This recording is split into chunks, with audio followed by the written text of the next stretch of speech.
नमस्कार दोस्तों, आज हम लोग पढ़ने वाले हैं बीए फर्स्ट सेमेस्टर का जो है हम लोग प्रीवियस ईयर का क्वेश्चन करने जा रहे हैं जो इम्पोर्टेंट है, जो 2023 बीए फर्स्ट सेमेस्टर 2023 में पूछा गया है और जो भी यूनिवर्सिटी में पूछे गए क्वेश्चन आंसर हैं उसको जो है आज हम लोग कंप्लीट करने वाले हैं। इससे पहले जो है बाबा साहेब भीमराव अंबेडकर बिहार विश्वविद्यालय का जो एक और पूछा गया था उसको जो है मैंने कंप्लीट करके आपको जो है दे दिया है, वीडियो बना करके आप लोग जाके देख लीजिएगा। आज मैं इसी सिलसिले पे बाबा साहेब भीमराव अंबेडकर बिहार विश्वविद्यालय का जो भी PYQ बचा हुआ है उसको जो है आज मैं कंप्लीट करने वाले हैं। तो आइए हम लोग देखते हैं। तो देखिए, पहला जो हमारा क्वेश्चन है निम्नलिखित में देखिए पूर्व वैदिक काल का समय क्या है। तो देखिए पूर्व वैदिक काल क्या है।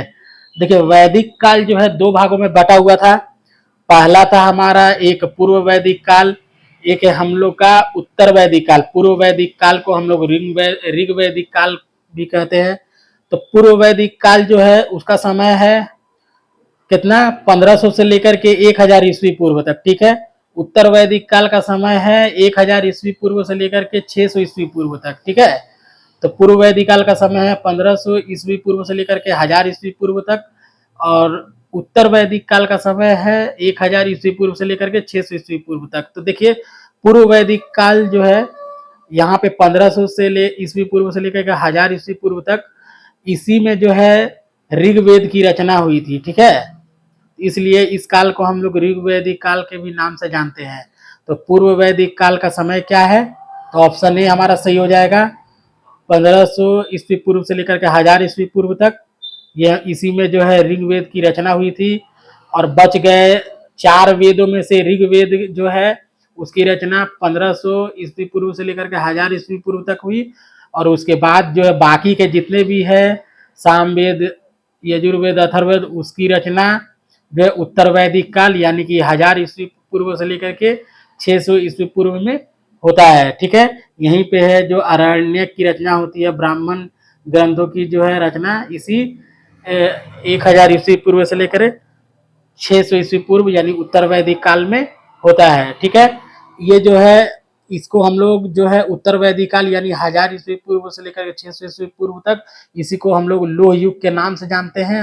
लोहे के बदौलत जो है यहाँ अत्यधिक मात्रा में कृषि का जो है उत्पादन किया जाता है, जिसके कारण राज्य जो है आर्थिक रूप से काफी शक्तिशाली बनता है। और जो यहाँ इसे लोह युग के नाम से हम लोग जानते हैं इस काल को, उत्तर वैदिक काल को। इसलिए ये जो काल है, जो उत्तर वैदिक काल, यहाँ पे जो है लोहे के बदौलत जो है हथियार बनाए जाते हैं और हथियार के बदौलत इतने बड़े साम्राज्य का निर्माण होता है जिसको हम लोग 16 महाजनपदों में मगध साम्राज्य के नाम से हम लोग जानते हैं। यानी 16 महाजनपदों का उदय जो है इसी समय जो होता है। ठीक है।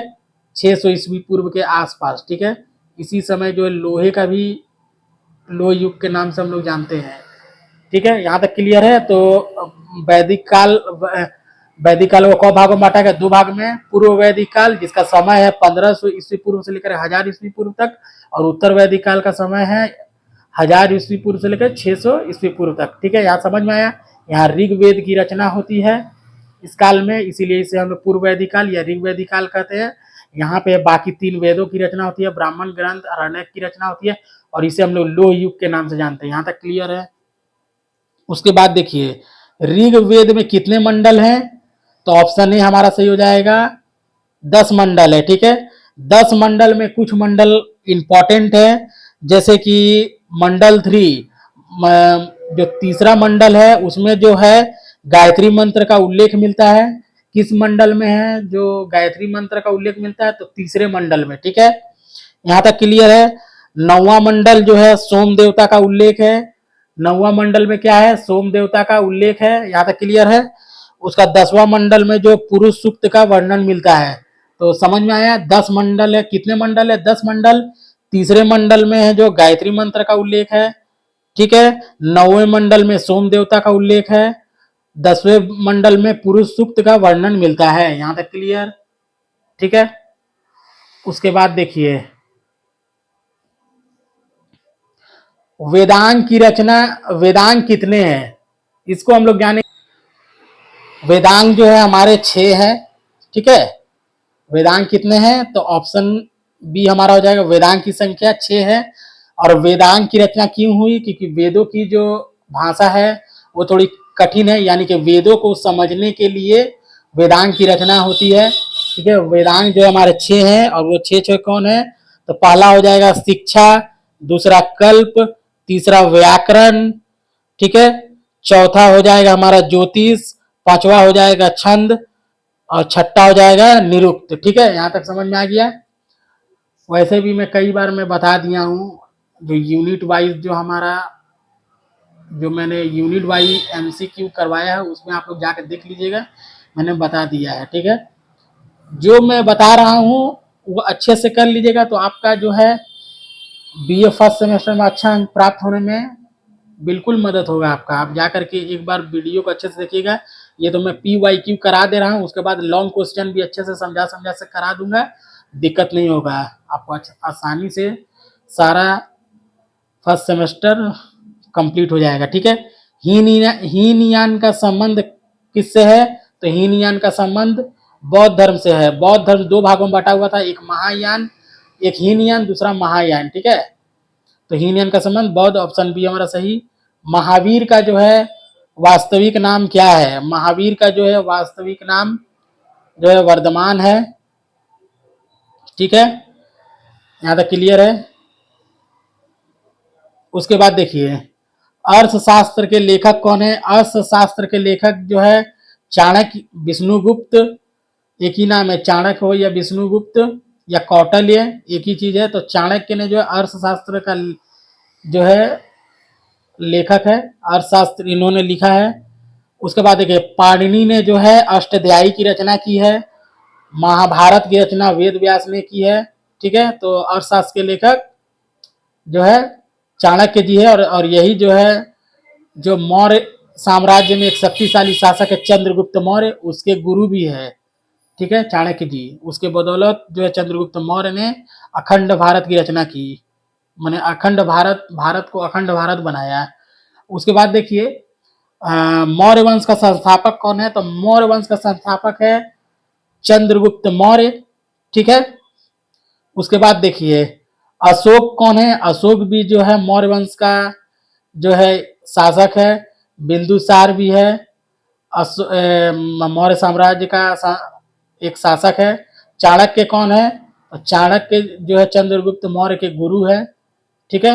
तो अशोक जो है ये भी जो है मौर्य वंश के शासक है। और कलिंग में जो है भयंकर जो है नरसंहार हुआ था अशोक के समय में, अशोक ने ही करवाया था। कलिंग युद्ध के बाद जो है अशोक जो है जो हिंसा का परित्याग करते हैं। ठीक है। तो यहां तक हो गया। और देखिए, उसके बाद है बुद्ध का जन्म स्थल कहाँ है? देखिए, बुद्ध का जो जन्म स्थल है वो कहाँ है? तो देखिए, बुद्ध का जो जन्म स्थल है वो कहाँ है? तो लुम्बिनी में। ठीक है। बुद्ध का जन्म स्थल कहाँ पे है? तो लुम्बिनी में है। ठीक है। बुद्ध का जन्म स्थल कहाँ है? तो लुम्बिनी में। तो बुद्ध का जन्म कहाँ हुआ था? तो लुम्बिनी में। ठीक है। और महावीर स्वामी का जन्म कहाँ हुआ था? वैशाली में, कुंदन ग्राम में। ठीक है। राजगीर, ये राजगीर है जो है मगध साम्राज्य से संबंधित है। गया है जो बिहार में है। ठीक है। इन सब का संबंध बौद्ध धर्म से है। ठीक है। अब देखिए, आयुर्वेद के पिता को है कौन है? तो ऑप्शन डी हमारा धन्वंतरी है। ठीक है। जीवक भी कौन थे? ये भी आयुर्वेद से संबंधित है। चरक भी आयुर्वेद से संबंधित है, ये सब। ठीक है। उसके बाद देखिए, आर्यभट्ट नामक ग्रंथ की रचना किसने की?